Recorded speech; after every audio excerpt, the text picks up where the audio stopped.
ভোলার চর ফ্যাশনে রাইস মিলের বয়লার বিস্ফোরণে এক শ্রমিক নিহত হয়েছেন, আহত হয়েছেন আরও দুজন। ভোর 5টার দিকে চর মাদ্রাজ ইউনিয়নের আফজাল গ্রামে এই দুর্ঘটনা ঘটে। মিল মালিক জানিয়েছেন, ধান সেদ্ধ করার সময় হঠাৎ বিকট শব্দ হয়। ঘটনাস্থলে গিয়ে দেখা যায় বয়লার বিস্ফোরণ হয়েছে। সেখান থেকে আহত অবস্থায় 3 জনকে উদ্ধার করে চর ফ্যাশন সদর হাসপাতালে নেওয়া হয়। সেখানে মোহাম্মদ আল আমিন নামে একজনকে মৃত ঘোষণা করেন চিকিৎসক। আল আমিনের ভাই ফিরোজকে বরিশাল শেরে বাংলা মেডিকেলে পাঠানো হয়েছে। মিল মালিক মনিরও আহত অবস্থায় হাসপাতালে ভর্তি।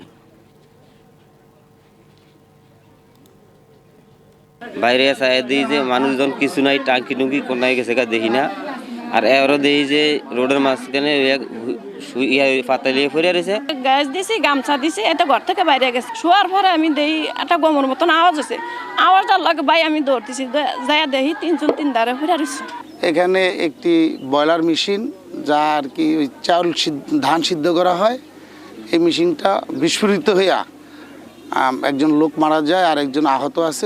নগদের সর্বোচ্চ বার 167 টাকা রিচার্জে পাবেন 1 লাখ টাকা পুরস্কার। আরও আছে প্রতি সপ্তাহে পুরস্কার ও ক্যাশব্যাক।